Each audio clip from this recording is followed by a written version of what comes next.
Alright, ladies and gentlemen, welcome to No Final Bell episode 24.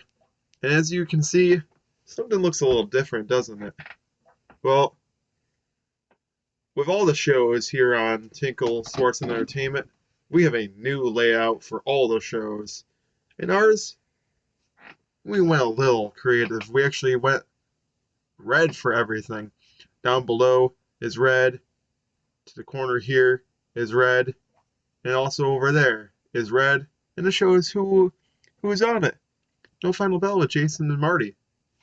We will no longer over here will always be where the show itself. Always over here will be the social media, and over here will always be Tinkle Sports Entertainment. No longer will we have No Final Bell over here, and then no longer over here will we have any other shows that we're promoting for the channel. It'll always be spoken words. Of course, we'll say that at the end of this video. But as to that, we're going to go back to our normal way of things with Impact and NWA talk. Well, no NWA talk this week, unfortunately, but we will talk about Impact.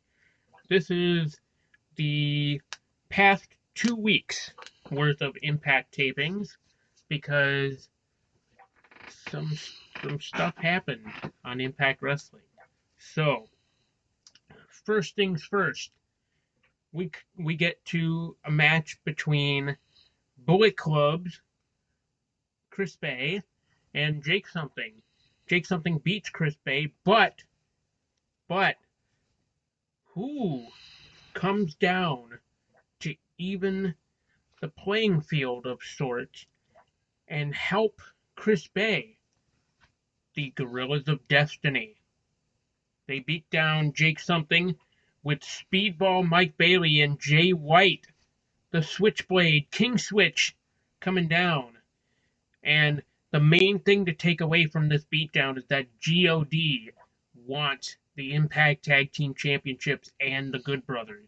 This is interesting because the Good Brothers have been proclaiming to be the OG, like BC of sorts, but nobody, and I mean nobody, gets more OG BC than the Gorillas of Destiny themselves. So now we get to the Ring of Honor 5, which they now have a new faction name. They now have a name. They are called Honor No More. They have invaded the Impact Zone, and to hold down the fort for Impact Wrestling, Eddie Edwards, Rhino, Chris Sabin, Rich Swann, and Josh Alexander come down. Scott D'Amore comes out, and we get a verbal war of words between Maria Kanellis and Scott D'Amore. Mm-hmm. And Scott D'Amore basically says, "Oh, you're just the latest group of piece of shit carnies that have invaded."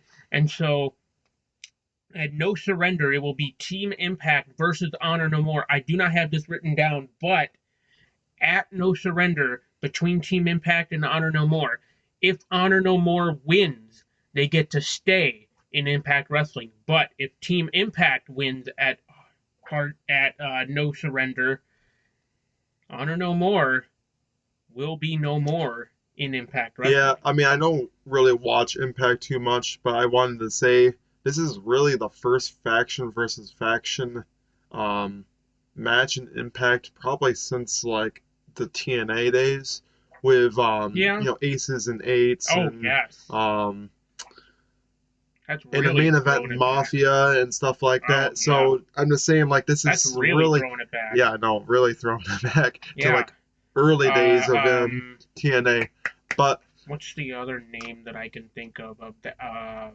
Fortune. Yeah. So I was gonna say really Impact like nowadays hasn't been really well known of the faction versus faction type of thing. I mean, of course, this is like Team ROH versus Team Impact in a way, which really is not very well known. Like, this is like the first type of invasion angle thing we've seen since, know of. ECW and WCW versus WWE. So it's very interesting to see Impact going the route of, oh, well, we're going to have an invasion angle storyline in Impact, which is not really really seen in today's day of age of wrestling in Yeah. 20 plus years. So it's very interesting to see. Actually, I think the last Invasion angle was just about almost 20 years ago. So, um, very interesting to see it in today's wrestling because it's very unheard of, Yes.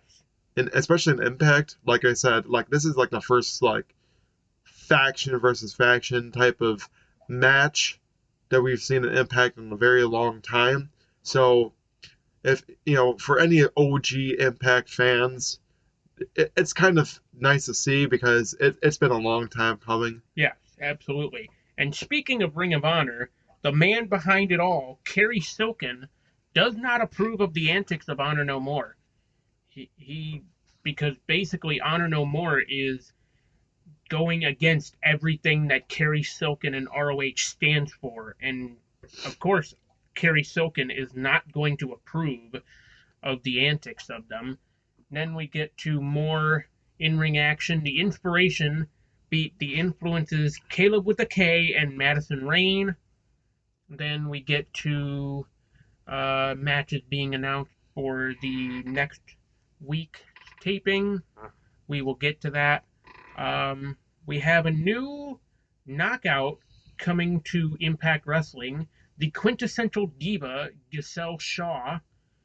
And then we get to some backstage stuff. The Good Brothers are looking to rely on VBD to take care of the Bullet Club, which we will get to that as well. And over the from the past week's episode, not this past week, but 2 weeks ago, on that Impact taping, that was right before the Women's Rumble and Mickie James's participation. So she addressed her role in the Women's Rumble and praised the Knockouts locker room, but then we get Tasha Steelz running her down, and Tasha and Savannah Evans beat down Mickie James and Chelsea Green. We will get to those as well. Um, I have here Jonathan Gresham versus Steve Macklin, but not contested under pure rules. They had a standard professional wrestling match, but that's so. Then we have W. Morrissey versus 9 members. Yes, you heard that right. 9 members of Brian Myers' Learning Tree. And then after the match, Moose, Brian Myers, and the Learning Tree beat him down. W. Morrissey. During Jonah's match with Johnny Swinger, this is interesting to note. Dan Lambert of American Top Team was spotted in the crowd. What does that mean? Well,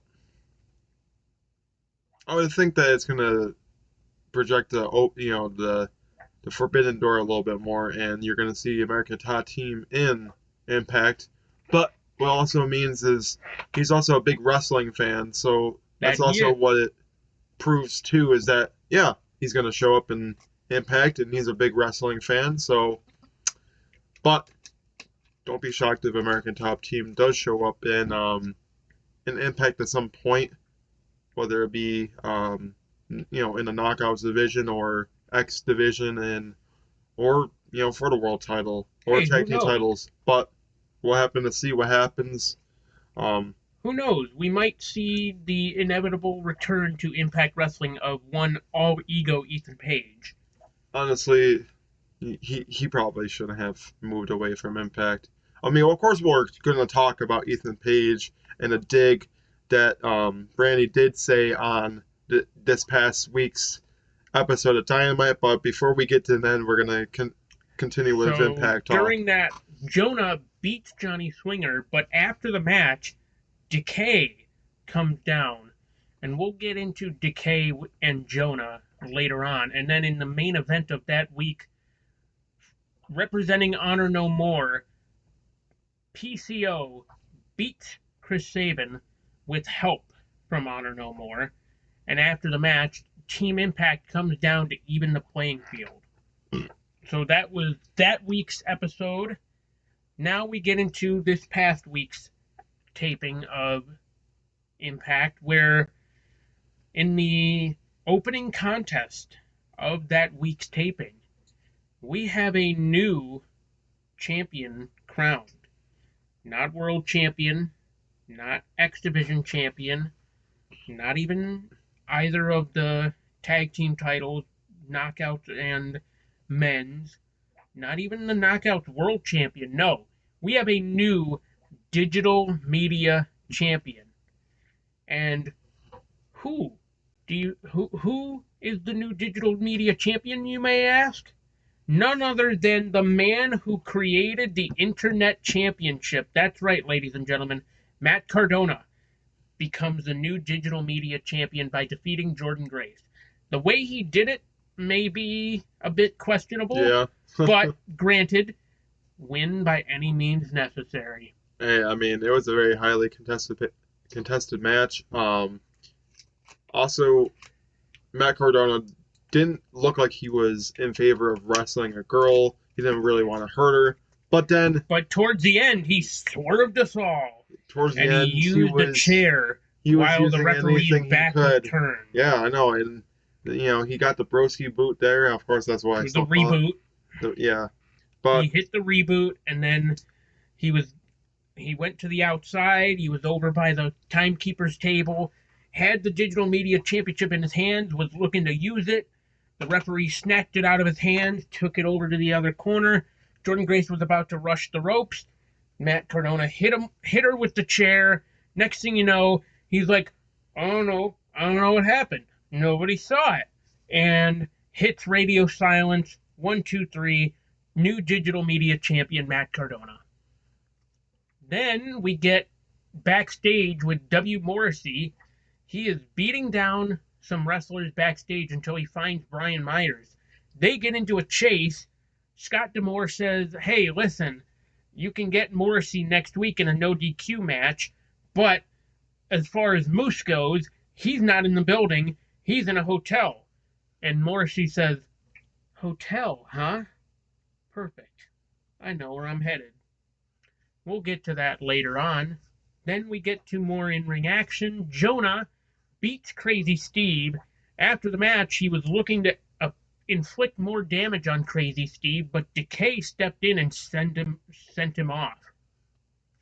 Next, we get to backstage, and Matt Cardona is basking in the glory of winning the Digital Media Championship. Gia Miller was trying to get an interview with him, and he looked at Jordan Grace, and he was like, "Oh, why don't you ask Jordan Grace? Why don't you look at her husband, Jonathan Gresham, and see how he feels about his wife coming home to a loser?"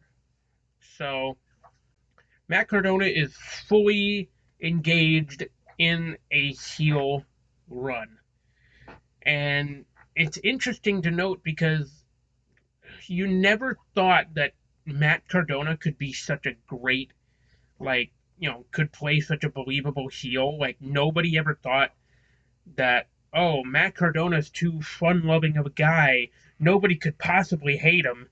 Well, first of all, they haven't seen him in GCW. And second of all, after what we just witnessed on the last episode of Impact, clearly now you have a reason to hate him. Right. But also, we get to the match, as I mentioned earlier, where Jonathan Gresham will face Steve Macklin, but it is not under pure rules. It is not for the Ring of Honor World Championship. However, Steve Macklin gets disqualified. He initially was taking advantage of the referee's 5 count, but then he just kept inflicting damage. Jonathan Gresham caught up in the ropes. Macklin pounding away at him.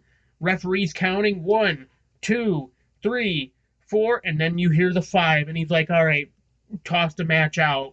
Disqualification.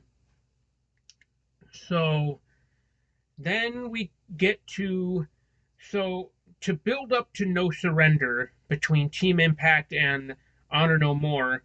We've been having members of Honor No More and Team Impact square off against each other in one-on-one competition. So last week, or I should say the week before, PCO beat Chris Sabin. This week, Josh Alexander beats Vincent. So now the war is at one win apiece for each team. But after the match, Kenny King beats down Josh Alexander, thus joining Honor No More. And we do have an updated match bracket now. So you were wondering how they were going to be able to implement like a 5-on-5, considering it's 4 men and 1 woman versus essentially 4 men.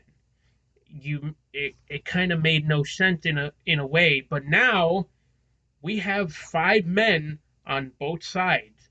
So it is PCO, Mike Bennett, Matt Taven, Vincent, and Kenny King versus Josh Alexander, Chris Sabin, Eddie Edwards, Rich Swann, and Rhino.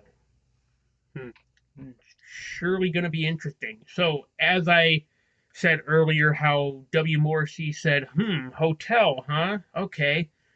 W. Morrissey found Moose's hotel room and beat him down in the hotel room.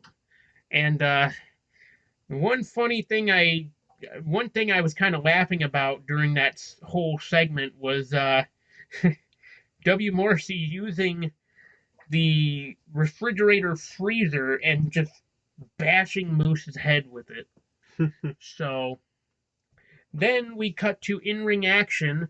A new prospect of sorts for Raj Singh by the name of Bhupinder Gujar beats John Schuyler. But after the match, Raj Singh comes down and he's like, "Yeah, hey, welcome aboard." But Bhupinder is kind of a little hesitant. He's not quite sure what to think of Raj Singh. So we have a new prospect in Impact by the name of Bhupinder Gujar. So we'll have to keep an eye out for him. But next week, Mickie James will face Chelsea Green. I initially thought it was for the Knockouts World Championship. It does not appear to be that way. But who knows? Maybe Mickie James will put the Knockouts World Championship on the line. But more in-ring action as Masha Slamovich beats Casey Lennox in a pretty uneventful, quick match. But also, next week, we have Deonna Purrazzo. She is issuing an open challenge for either of her 2 championships. The AAA Reina de Reinas Championship, as well as the Ring of Honor World Women's Championship. Either of those championships, she is issuing an open challenge to anybody in the Knockout locker room. But then we get to the main event. Bullet Club beat Jake Something, Speedball Mike Bailey, Ace Austin, and Madman Fulton. But after the match, VBD and the Good Brothers beat down the Bullet Club, thus furthering the feud that the Good Brothers are currently in with the Guerrillas of Destiny. We are not entirely sure why Good Brothers and Guerrillas of Destiny are feuding, but regardless, I'm all in. I am ready to see those 2 clash at No Surrender. Right, it's going to be a good match. All right, heading into the AEW talks for the week, starting with Dynamite. Of course, we start off the night with Jon Moxley heading out. And I tell you, we've found an interesting couple signs that went together. John, you make Chi-Town sing. I'm pretty sure he makes every city sing with his song. Absolutely. Wild Things. He makes everything groovy. Yes, he does.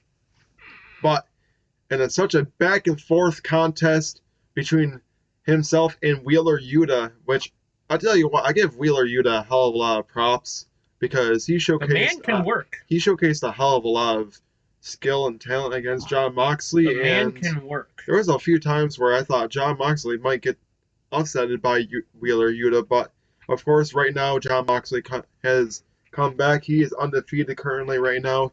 Him and Adam Cole are the only 2 undefeated men in 2022 as I mean, after far. all, Danhausen did attempt to curse Jon Moxley during the match. And I do say attempt because if he did curse Jon Moxley, then Wheeler Yuta would have picked up the victory. Right. But Jon Moxley got the win over Wheeler Yuta, and But I'll be the first one to come in here. So right now, I'm not technically wrong, but as of right now, I was totally wrong about the whole thing with possibly Jon Moxley and Bryan Danielson competing against each other. they were The a real team. the real reason why Bryan Danielson has been watching Jon Moxley's matches is because he actually wants to not fight with him. He wants to team up with him because he says, well, if we team together, we could mentor some of these guys. We can mentor Wheeler Yeah, Yuta. We can mentor Daniel Garcia. We can mentor they don't want to fight Darby against Allin. each other. They want to fight together with each other. So what do we think about that? I mean that's kind I'm of all a for it. that's kind of a curveball and a half Yeah, where I was not expecting that at all. I was not expecting Daniel or Bryan Danielson to come out and say, "Well, I don't want," like he asked the crowd, "You want to see us fight? Well, I want to fight. I want to team up." even Moxley was looking around and he's like, "You've got a point," And Brian basically was saying, "Hey, think about it. I don't, I don't expect an answer now. Just think about it." Just think about it. Well, I don't know exactly when we're gonna get the answer, but something tells me that this is gonna still lead into a whole match between Jon Moxley and Bryan Danielson. So don't keep that out of the question yet. Right now, the two men do not have a match for the Revolution pay-per-view, but Who's to say they couldn't qualify for the Face of the Revolution ladder match, though? yeah, exactly. Um, of course, afterwards we will talk about further speculation of that towards the end of this episode. But let me tell you something.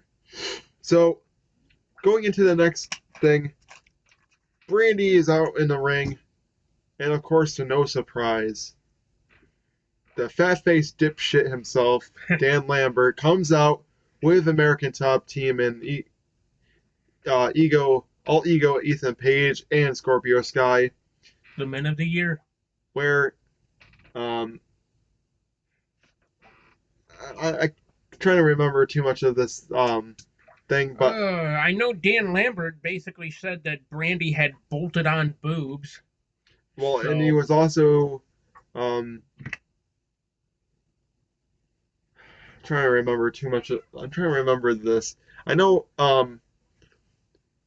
it was like, oh well, I think that Cody hasn't earned anything in the company at all, which led to um, Brandy being in the ring, and she wants a fight, and she was taking a dig at All Ego Ethan Page. He said, "Well, the only reason why we signed you is because we wanted to get closer to Josh Alexander," which I find hilarious because Josh Alexander is nowhere even near AEW at all. no. So I didn't understand that whole dig at Ethan Page there. That kind of made absolutely no sense. Like if you took a dig at All Ego Ethan Page to get closer to Josh Alexander, then how come he's not currently in All Elite Wrestling?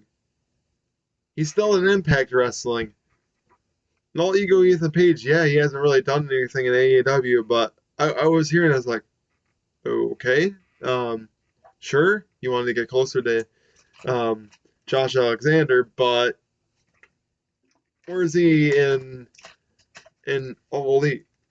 He ain't All Elite. He's still in the Impact Zone. He's still an Impact player, damn it. Um, then Dan Lambert was also saying, well, we can do this faster than well, it's better to be face up than face down. Like in your last job. It's like, well, he's still calling Brandy basically a whore. That's basically what it's getting at here. But again, I'll digress there. But to no surprise, which was interesting, we might see the debut of somebody new because Yeah, 2022, the year of debuts. yeah.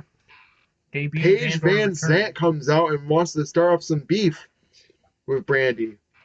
Brandy's like, Maybe why we you could see have? the in-ring Brandy's like, debut. why do you have beef with me? Um, you have such a great gym.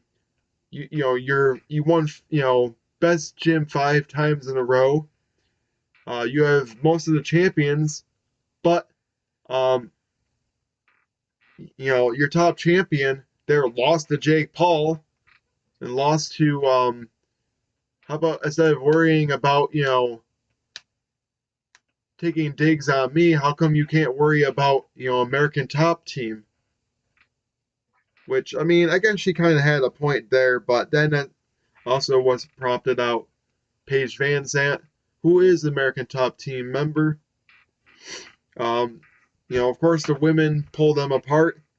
Now, the thing is about that, are we going to see Brandy Rhodes return to the ring and face off against Paige Van Zant? I mean, I can definitely see it playing out to Paige Van Zant's in-ring debut, but at the same time, like, why does it have to be Brandy?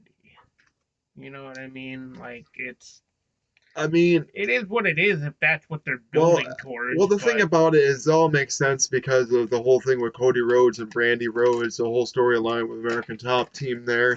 So I guess it all makes sense. well, if Cody that's the Rhodes case, right now technically isn't even under contract with AEW. We don't even know what's going on with that. Um, we don't know if he's going to show up elsewhere at all. We don't know if he's even going to sign a new contract with AEW. But right now, Brandy technically is under contract with AEW, and the whole goal for her to come back after pregnancy was to get back in the ring and wrestle. So now should be the time where we get to finally see Brandy Rhodes back in the ring and actually compete. I don't know how good she'll be, but um, I'm all for this match. I just don't know when exactly it'll happen, but I would think that soon you're going to see Paige Van Zandt versus Brandy Rhodes in the ring. Um, Going forward, well, see, the thing about this match is Peck was coming down blind and was starting off the wrestling match blind. But the thing is, it wasn't like it was a surprise because he was playing mind games. we saw in his promo there that he lifted it up. See, if he didn't lift it up and was still talking, then when he lifted it up and played mind games in the match, it would have been a little bit more of a surprise. We already knew he could freaking see, but like it makes no sense coming out with a blindfold at all. But I will say in this match, who did end up getting blinded that might end up, being a problem. Penta El Zero Miedo gets blinded by the Black Mist in this match, which leads into the Kings of the Black Throne beating the Death Triangle in that match. With Dante's Inferno. Yes.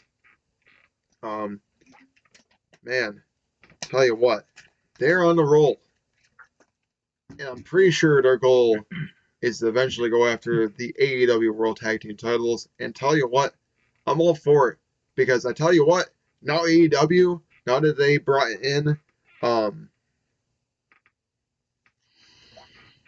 King there, Brody King. Brody King, you found new life in Malachi Black. You really did. He was going nowhere with his singles run. Now you bring him in to team him up with Brody King, and I tell you what, it's like, hey, perfect. Now we got something to do with him, Yeah. and let's put him in the tag team division and possibly build them up to eventually win the tag team titles. So I'm all for it. Nothing against Jurassic Express, but right now they're kind of just holding those tag team titles until probably the House of Black there, or the Kings of the Black Throne, will be probably taking them. That's what I'm half expecting. I'm half expecting that they'll probably win those tag team titles eventually. But right now, the tag team division is looking good. There's a lot of tag teams out there that's going to be competing for the tag team titles, brings new life to that division, which kind of has been dull as of late, even Yeah. after, the Young Bucks were the tag team champs.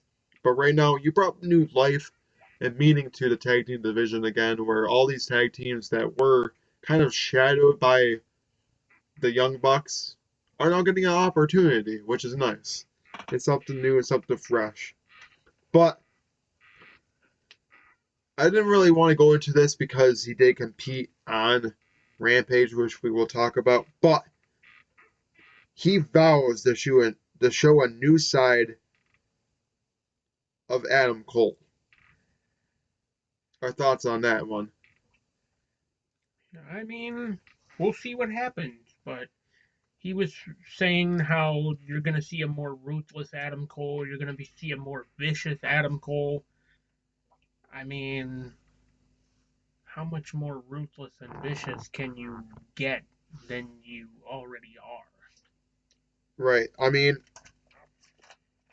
he's after a bigger prize, and that means, if it means being away from the Young Bucks and Red Dragon, then I guess that means he's going to be looking forward to just doing some singles, you know, work. Which is a good thing for Adam Cole. Which is kind of weird that he has been away from the Young Bucks and Red Dragon. I'm kind of shocked that they don't have Red Dragon at least with him, and that kind of seems a little odd to me. So I don't know where they have been. I don't know if they just had a long extended vacation as of late, but I would think that eventually you're going to see the Young Bucks and going forward, because right now the whole building up the faction versus faction thing has been kind of dull the last few weeks, and I don't understand why that is. Yeah, Um, just because it's been dull doesn't mean it's probably still not going to happen. I'm pretty sure it will. Best friends versus the elite at Revolution, so we'll definitely have to see about that. But a pretty ruthless match, tell you. Um, for a moment there, I thought Ruby Soho was going to win, but now Nyla Rose beat Ruby Soho. Ruby Soho just cannot catch a break right now. It really sucks. Even in her time in WWE, wasn't really able to catch a break. And now in AEW, you could have had her as the TBS champion. What are you doing, AEW? You're messing up every opportunity Ruby Soho has been getting. She keeps on collecting all these losses, and it keeps on derailing her momentum. Now you look at her as like, what more can we do with her? I'm gonna have to say, yeah. eventually it can lead to Ruby Soho just like getting outshadowed by other women, and it's kind of sad because your women's division isn't really the strongest right now as it is anyway, and you have two championships. You mean to tell me you can't have her going after the TBS title or have her going after the AEW Women's World title? Like, oh, I don't know. She could have been eventually the lady that could have dethroned um, Yeah. Jade Cargill for the TBS championship, but now that she's been taking a lot of losses and really hasn't been looking good ever since losing in the tournament, it's just like I don't know. It's just very tough for her to get that momentum again. But Adam Hangman Page wants to fight Lance Archer to, the same night, the week before the Texas Death Match. He wants to fight with Lance Archer. Well, you better watch what you say around Lance Archer, because I hate to say it, Lance Archer whooped your ass Yes, he the did. week before. Yes. He threw you, he body slammed you on the steel steps, and then he gave you his finishing move through the table. That's kind of sending a statement to Adam Hangman Page. Doesn't mean that he'll lose in the Who's to Texas Death say Match, but still, who's to say Adam Page will show up not 100% in his Texas Death Match against Lance Archer next week? it's alright. He wasn't really. Tonight. I mean, yeah, later tonight he will. Who's to say Adam Hangman Page will not be 100% for No, his Texas death match. he definitely will not be. I mean, he gets some time from now until then to recuperate more and recover. But tell you what, this is going to be this is going to be a hell of a highly anticipated match, and for Dynamite, and I'm all for it. I'm ready to see it happen. Um, Atlantic City, New Jersey, there, so I'm ready for it. And I honestly think that it's going to be a really back and forth contest, and might go longer than 20 minutes. I mean, it's going to be a 60-minute time limit. I don't think it's going to be a draw, but you know, the thing is, after this match, it's hard to tell who is going to go after Adam Hangman Page. High speculation to me is that maybe Adam Hangman Page will go up against Adam Cole for the world title, because Adam Cole wants the world title and by any means necessary. And don't be shocked if the number one ranked wrestler, who is undefeated right now in 15-0, will get that shot at the title. Actually, I think no, I don't think he's 15-0, but he is undefeated in AEW right now. Chris Jericho wants to know why Santana and Ortiz did what they did and wanted Inner Circle team meeting. I think there's a lot of answers, and don't be shocked. Like I said, it's gonna be a 3-on-3 type of thing, where it's Chris Jericho, Hager, and Santana and Sammy Guevara versus Santana and Ortiz and Eddie Kingston. So I think there might be a little bit of a breakup of the Inner Circle, somewhat. It'll still be there, but it'll be 2 members less. Because I tell you what, Santana and Ortiz has a lot of explaining to do. I know they don't want to focus on themselves and want to, rise in the tag team division, but you're really going to just turn your back on Chris Jericho, who has helped you out so many times in AEW? Yeah. I think they're picking a fight with the wrong person. I agree. But man, I tell you, what a hell of a main event on Dynamite. These two men put their blood, sweat, and tears, and broken limbs, maybe, broken bodies, on the line against each other. At first, we thought MJF had it, but he used illegal tactics, and the ref found out about it. Originally, MJF choked out CM Punk. They restart the match where, man, they were just taking shots at each other. Where CM Punk was so desperate, he was pulling out a poison rana in a move he hasn't pulled out in like 17 years. The Pepsi Plunge. But man, and after all of that, MJF, the salt of the earth, a New York native, wearing Yankees colors, beat CM Punk in his own hometown to give him his first loss. He used the Dynamite Diamond ring. Yes, which Wardlow gave to him, threw it to him.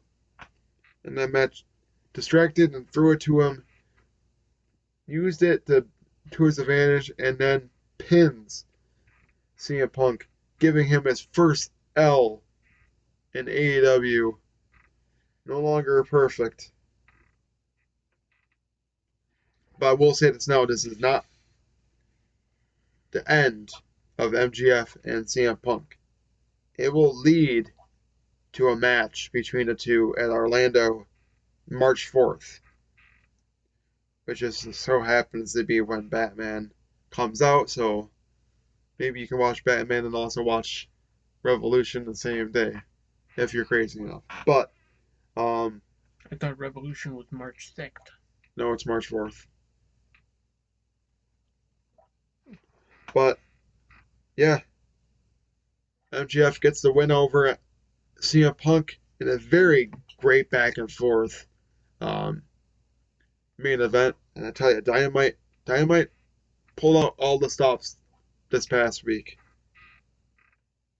But the beginning of Rampage, we see Adam Cole beating Evil Uno and showcasing and saying how he wants the AEW World Title, and that and then says that he wants some respect for being the best pro wrestler and wants to be the AEW World Champion.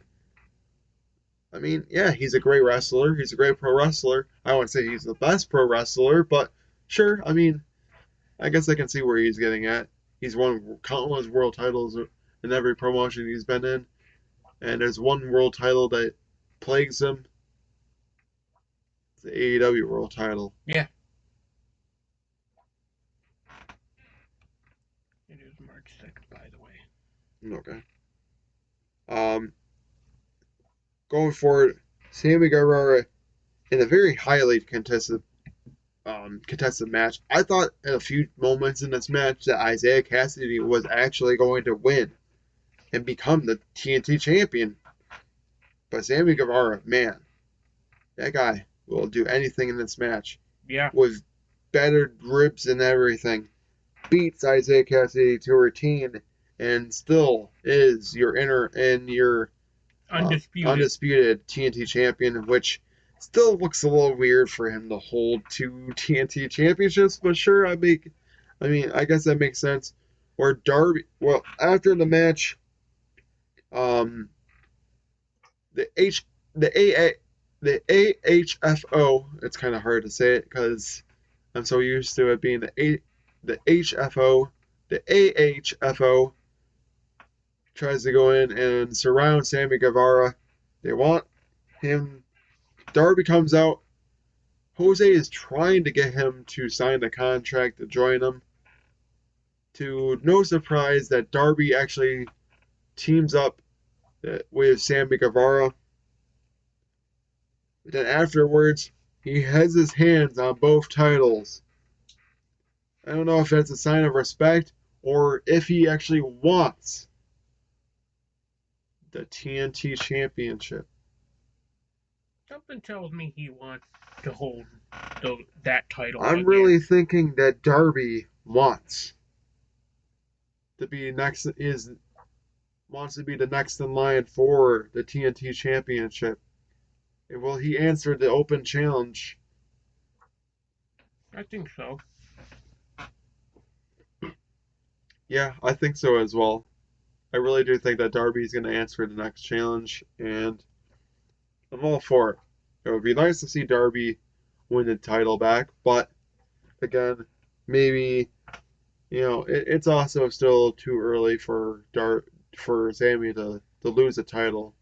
It makes you wonder who could be the next TNT champion, too, after Sammy Guevara.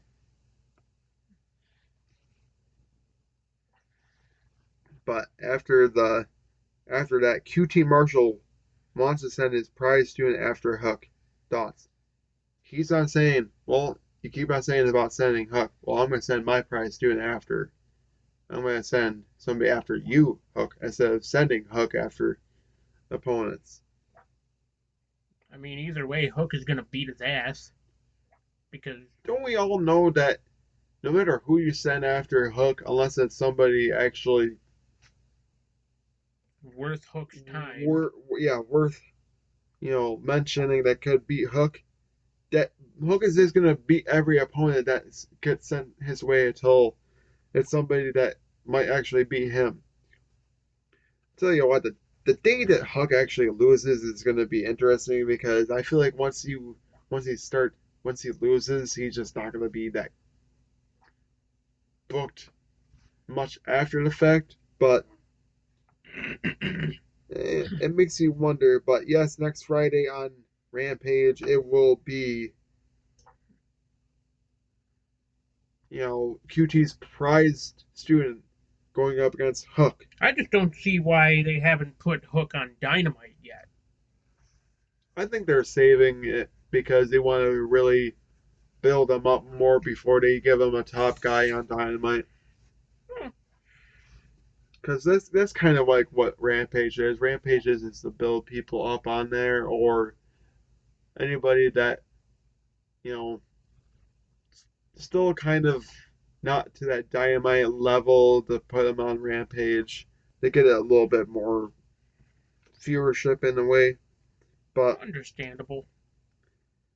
Chris Statlander and Layla Hirsch has still had their differences, but Chris Statlander is trying to have her interview talk about Layla Hirsch, who ends up attacking Chris Statlander with a chair. Thoughts on that? Pretty brutally, by the way, too. Yeah, just comes So, up and just bash. whacks her over the back with a chair and then drives a knee into her face with the chair propped up. I mean, Layla Hirsch is clearly proving that she doesn't care about anything or anybody anymore. She is in it for herself. Yeah, I'm all for it. I like the heel turn there for Layla Hirsch. The whole thing with Chris Statlander seems a little odd because they just like broke them up with um, Red Velvet. So I feel bad that Red Velvet is kind of in the middle between both women here. Like she still wants to be friends with Chris Statlander. She still wants to be friends with Layla Hirsch, even though they're not friends anymore. So kind of interesting to see what's going to happen with that. But I'm hoping Chris Statlander shows Layla Hirsch a lesson, and it could lead to bigger and better things for Chris Statlander, who I think could very well be a future um, TBS or AEW Women's World Champion, but every time they give her an opportunity, she always fails. I don't understand it. But man, Mercedes Martinez looking pretty good in her debut, but using some heelish tactics. Yeah. She apparently got paid off by Dr. Britt Baker, D.M.D., and uses a lead pipe Yeah. to get disqualified. She is currently 0-1. Probably the first wrestler that I've seen in AEW lose via disqualification. Yeah, Chris Jericho is even saying it. Like, I think this is the first time we have seen a disqualification in AEW, and I'm pretty sure he's correct. I think it is the first time we've seen it happen. Mercedes Martinez, this ain't WWE anymore. This is AEW. You know, Doesn't even Impact. yeah, you shouldn't be getting disqualified or something like that. I get it. Especially considering You're that trying wins to and take losses matter. you're trying to take out Thunder Rosa, which makes me wonder if Thunder Rosa is the next in line for Dr. Britt Baker's AEW Women's World Championship. If that is the case, let it happen. Let Because Thunder Rosa that be kind the of seems woman. it kind of seems to be the way that they're going for Mercedes Martinez with Dr. Britt Baker, but then again, I think there's going to be some speculation that it might even be Mercedes Martinez that could get that opportunity for Britt Baker's title, which might be a little early, but we've seen some weirder things in AEW. I mean, Ruby Soho kind of got brought in and already got that title opportunity after Dr. Britt Baker's AEW Women's World Championship. So, you know what? Anything is possible at this point. Yeah. They kind of just needed an opponent for Dr. Britt Baker, which I think that it should be Thunder Rosa because the whole storyline of trying to take her out, and you're thinking like, well, why is she trying? Well, why are they trying to take her out for? Are they trying to take her out so then she can't be there to go after the world title or what? Because I'm very curious to know what's going on with all that. I'm sure that's what's probably the point. I would think that, oh well, we're gonna take her out because the two are gonna wrestle against each other for the women's world title. Possible. But man, these two men, they had a pretty good back and forth match. But can we just talk for a moment of that finish? Oh my god. Yeah, lethal injection That into finish was amazing. Jay Lethal was setting up for lethal injection, but Ricky Starks was also setting up for Rochambeau. The two men countered each other's moves, but then at the last minute, as Jay Lethal was going for lethal injection, Ricky Starks countered with Rochambeau. It was amazing. You can't write a better finish than that, in my opinion. Yeah, it kind of sucks that Jay Lethal hasn't really done well in his matches in AEW. I mean, he looked I'd better say in. give it some time. I say give it some time, and then eventually Jay Lethal will flourish. But we'll have to wait and see. I mean, yeah, he got the FTW World Title shot, but I'm hoping that eventually he can get another shot at the TNT title, or maybe the World Title. But right now, he needs to rack up some wins before that can happen. And losing to Ricky Starks wasn't really the best way to have him really go up in the company. But um, yeah, good good job, Ricky Starks retaining the FTW World Title. Um, but what I would love to see, which honestly I think that's going to eventually happen, is Jay Lethal and Dante Martin versus Ricky Starks and Will Hobbs. I think that match is going to eventually happen Yeah. here because Dante Martin tried to help out Jay Lethal in the match to send him in there and hopefully win the FTW World Heavyweight title, but fortunately it didn't happen. So it is what it is, but I think everybody, this is going to conclude this episode of No Final Bell. Please make sure down below to follow us on social media. Um, of course, every Wednesday at 5, we have it is No Final Bell with two of us, with Marty and Jason here. Um, over here, make sure to, check out Tinkle Sports and Entertainment. All shows on there as, every Sunday at 9 a.m. is Tinkle Sports. Sunday Morning Tinkle is changed. It used to be Tinkle Sports Talk, but now it's going to be Sunday Morning Tinkle with Jason and Brian, as well as Out of Turn 4 every Tuesday at 5. So make sure to check out all those channels and make sure to like, comment, and subscribe to all content that we have on this channel because it helps us understand, helps us out for future content, and let us know what else you would like to see and us talk about wrestling wise, sports wise, and maybe racing wise. Of course, on this show we don't sometimes always just talk about wrestling. We can talk about boxing or MMA and stuff like that. There's nothing really major big in that field, but um, again, we like to do this every single week, and we would like to hear back from you guys. Until then, see you in the next video, guys.